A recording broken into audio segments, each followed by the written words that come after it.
Kenyatta over MPs' move to improve their parks. Members of the National Assembly have backed the bill that will improve their well-being. According to the bill, all the 416 MPs will be provided with a rent-free house and a government vehicle that will also be fueled by the taxpayers. Our house allowance question must be resolved and must be anchored in law. Our mileage, when we go to our constituencies, has become a debate. We must anchor it in law. It's about welfare. Most of these members of parliament actually have four-wheel drives.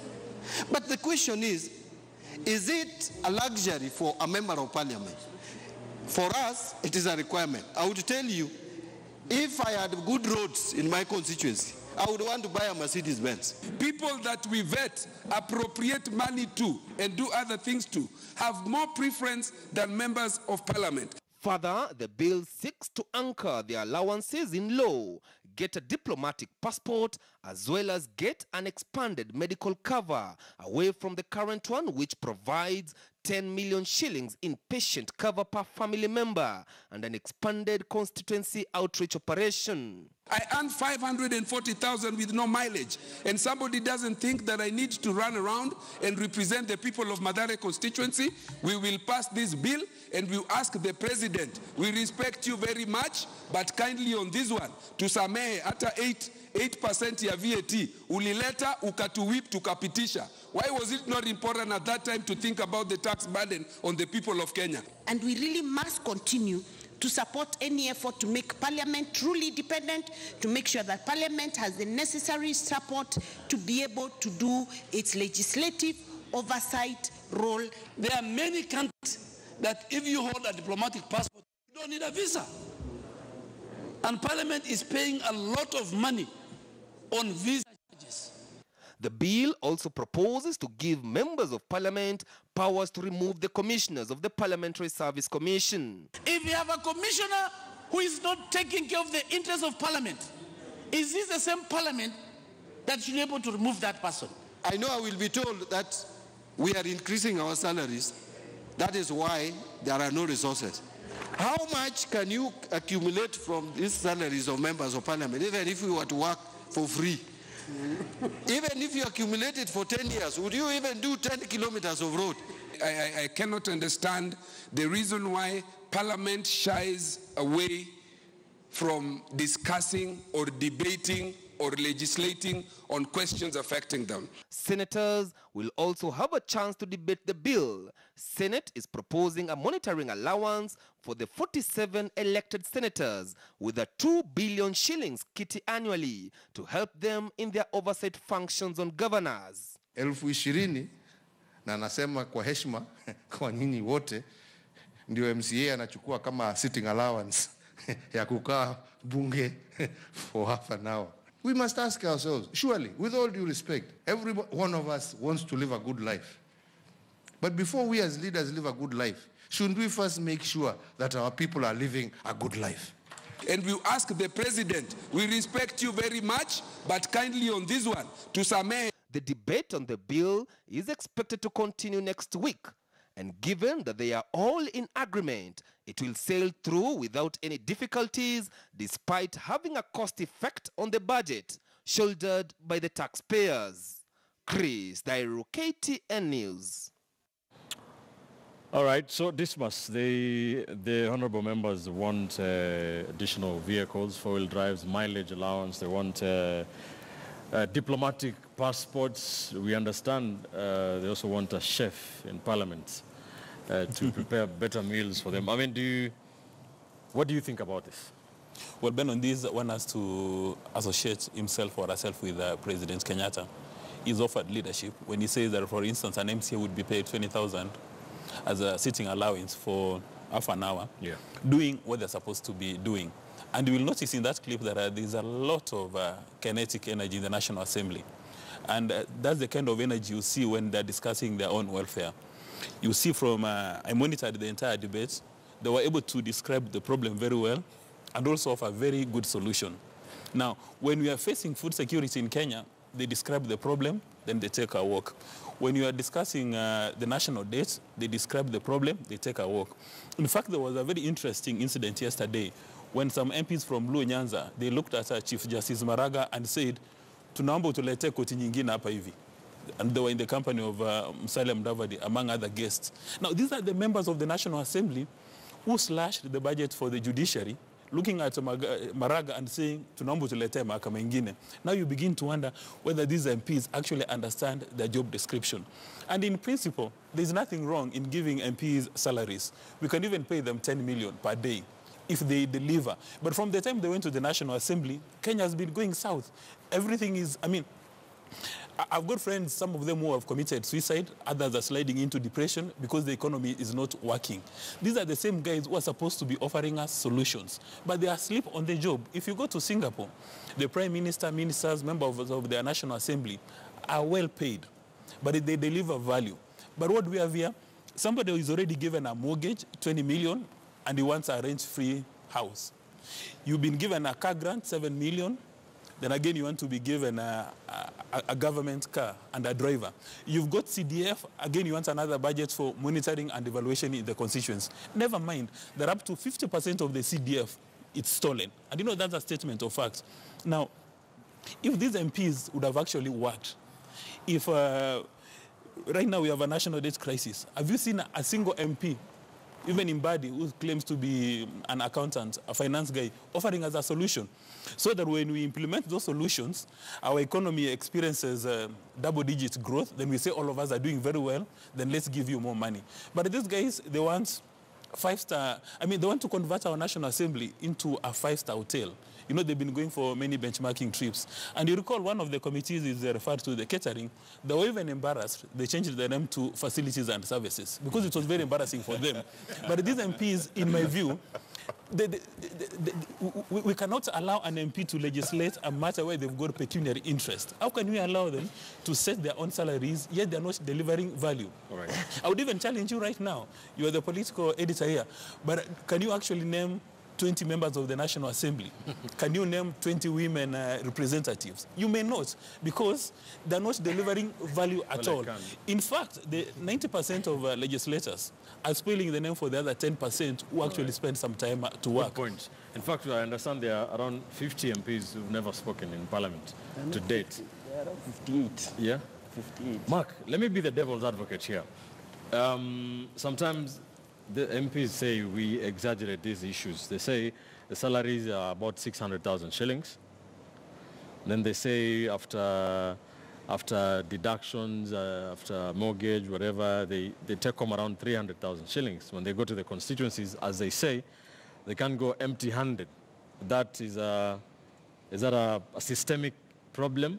I mean, do they, some of them, we understand, take home around 100,000 shillings. I mean, they said that's a real issue.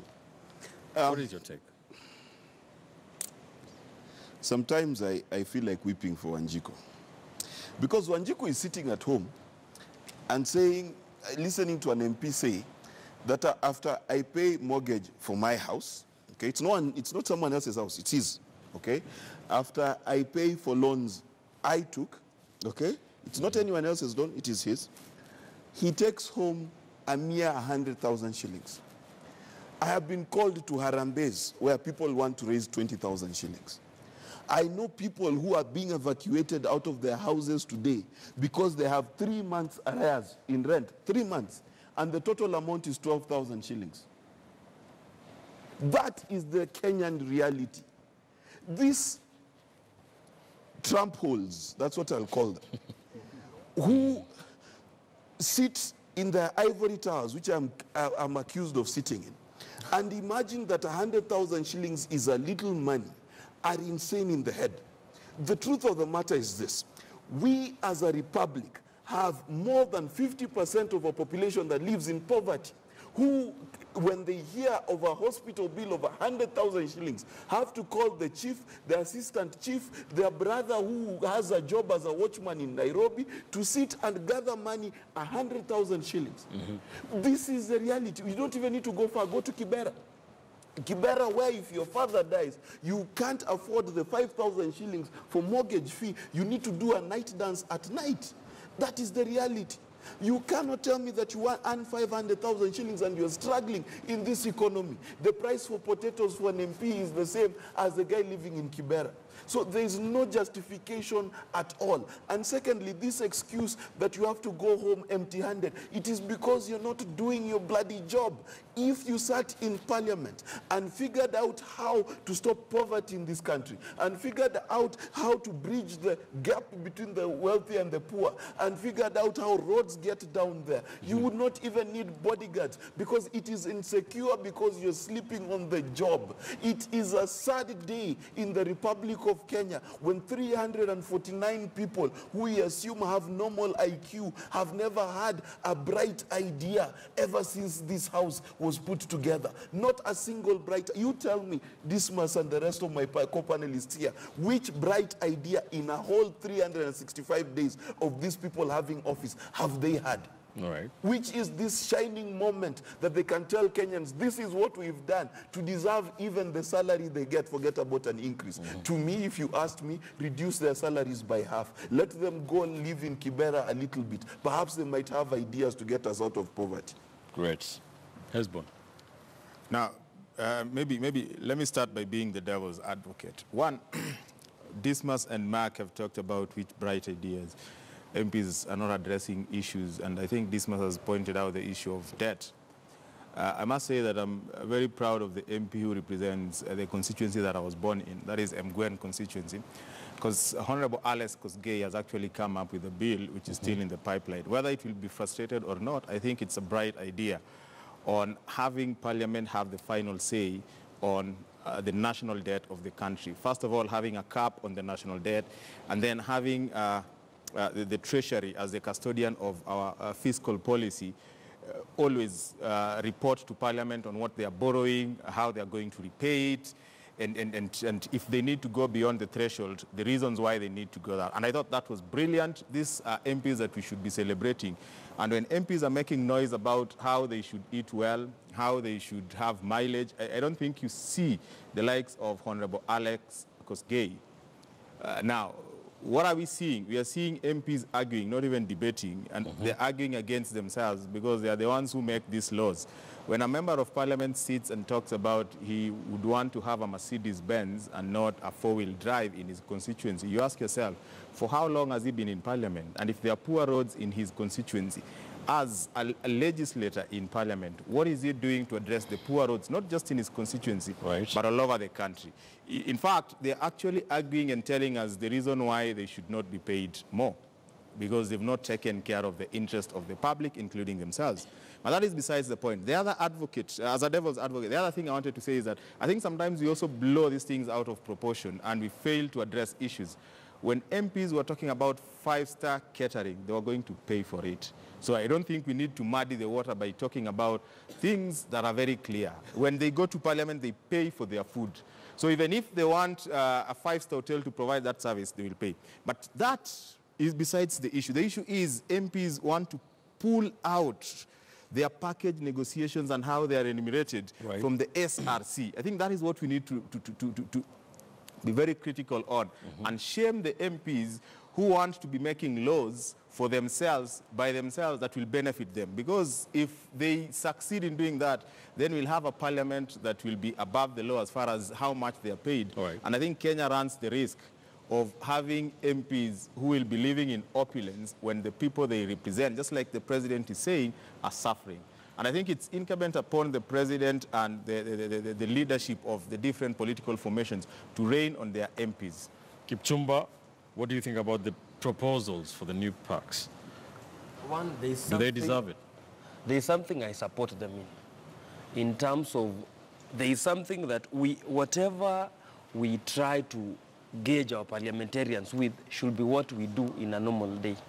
If in a normal day today, a Kenyan is allowed to have insurance for the polygamous family, the same should be extended to members of parliament. That one I support their bid. There is no justification as to why the first wife of a parliamentarian should have an insurance a medical insurance or a medical cover, and the second wife will be segregated. That one I support. But now to the issue of PACs. One, there are three things that I need to rush through. First, Kenyans must now realize that they are on their own. You have seen Wale and Badi interchangeably supporting each other because they are discussing their issues. So we think we are back to Kenyans will always be to vote and pay taxes. That is what we have seen there. Secondly, I will differ with Dismas. I do not support President Uhuru Kenyatta in joining us in complaining. President Uhuru Kenyatta is the leader of the largest political party in parliament. He has the mandate to whip his members of parliament and to crack the whip by telling them our party as Jubilee does not subscribe to this. We are talking about austerity measures. It cannot be that Duale, the leader of the parliamentary Jubilee part or wing, is the one leading this. It is doublespeak from the president because he needs to lead from the front. While it is good once in a while for him to describe for us the problem, but he needs to offer solution. Secondly, the other thing, we cannot pay people top dollar who do the bottom work. Our parliamentarians cannot be, after the CDF idea, I have not seen any other idea germinate from there. I wonder why even Kenyans pay for Churchill when they can just listen to our parliamentarians. We are already overpaying them. We can watch them for free. It is enough comedy because there is nothing tangible. The other thing that also must be seen, Kenyans are in this because of their own making. Kenyans have refused to work. If you go to the villages, Kenyans hang around discussing the next bet in SportPesa and all the betting companies. What do they do after betting? They wait for their member of parliament to give them 50 shillings. Where will this member of parliament get 50 shillings? And now we have made it tighter to steal. The rules of stealing are very tight. Right. So the member of parliament must design means of getting the money to give you. So it is robbing from this side and giving it in the left hand. It is Kenyans who have put us in this. But the buck stops with parliament. And the last thing that I must say, we have a constitution which we must check the architecture and design from Article 96 going downwards. Our parliamentary supremacy is bordering on parliament being above the law. Right. It is something that constitutional scholars and Kenyans must think about going forward, because you cannot have a parliament where they sleep and think the only greatest idea they have is how to increase their packages. Look at it this way, Ben. You work for Standard Group. You are not paid to come to this work. You have no mileage. Why should your parliamentarian have mileage to go to work? The other thing, you have no house allowance as a staff here. If you have been given mortgage, you sort yourself. Why should we give parliamentarians to live in a world removed from the main world? They Maybe cannot Hezbon have can ideas. tell us. Hezbon is the devil's advocate. Yes. Why do members of parliament deserve to be put in cotton wool, yet the rest of Kenyans are living through this, tightening their belts? You know, let me tell you, if we are to pay our members of parliament very well, it's not a problem. You know, because then you need a very independent parliament to oversight the executive, to make good laws that will provide roads so that they can drive in Mercedes-Benz and not four-wheel drives, to ensure that there is health care that is affordable to everyone. So to the extent that they need to be independent, we need to pay them well. But what I'm against is the fact that they are the ones to decide how much you're going to pay them. I think that is giving Parliament too much power to become rogue and live in opulence when most of us are suffering.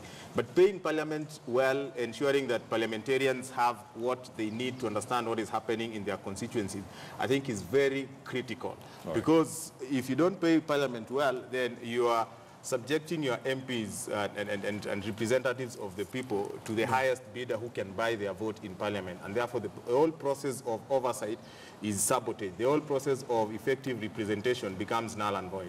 Ben, to be fair, is Hezbon creating excuses for them to extort money from those people summoned in Parliament? Yeah, he's being totally Lucifer's advocate in this particular case. Because I want to be an MP, and I want to serve people without being, being compromised. Being compromised. Right. I think that should be the reason why he should not be elected. Yes. If he's here and he's supporting impunity, mediocrity, and this kind of sheer nonsense, he does not deserve deserve even to have a poster in the village. Because but you see, that's the wrong interpretation of what I'm saying. I'm not supporting impunity. What I'm saying is, if we are to pay our MPs well, people to earn money without working. It is not for MPs to decide. It is for Kenyans to decide. And I think Kenyans already made their pronouncements that we have SRC. Let me put it like this. Yes.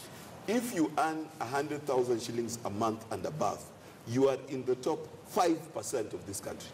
Okay? You earn 180,000, you get up to 2%. Okay? So my question is, what is a good paying job in this country? Do you know how many young people are on their knees today in churches and in bedrooms all over the country praying for a job that pays 30,000 shillings a month? You are talking about a take-home after taxes and deductions of 540,000 shillings every month. This is Harambee level money.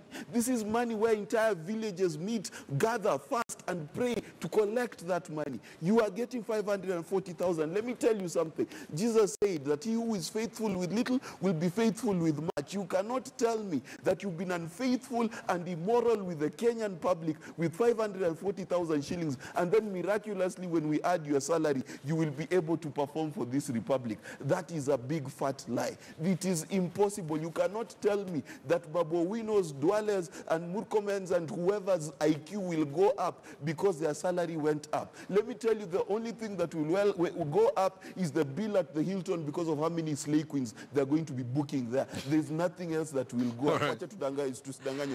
Dismas Mokua, have the final say. Yes, as the Duke of Mososho. Now, to be fair to President Kenyatta, unlike what Kipchumba Karora has indicated, you indicated there is someone the parliamentary group meeting on Tuesday. So we don't know what he's going to be telling them, whether it's about the gender bill, whether it's about the parks. And to what Hezbollah said, which is a bit shocking, you cannot use high salary to immunize MPs from mischief. There's no evidence everywhere, even in Singapore, there's no evidence that when you give them a lot of money, then corruption comes to an end. That is a white lie. And in my view, we are supposed to be, you know, these MPs are actually our representatives. So we are not going to have all our representatives staying in Muthaiga or Karen or in Westlands. We need our representatives to stay with us. Yes. And I'm hoping that the Honorable Watch actually stays in Mathare, so that when he goes to the National Assembly, he's actually representing people's views. Because if we don't take care of these mischief, then the MPs are going to be like Bichachi, they'll be staying in the utopian world, and they do not know what exists elsewhere. I mean, now, there's that 10 million medical insurance. There's nothing wrong in having them, having your 4 spouses. But have they taken time to ask themselves, the people in Kibera who don't even have access to NHI, foreign medical insurance, what are they doing? In my view, we should look at all these MPs in the eye and tell them they're not representing us, that we are on our own. But it goes back to the political party leadership.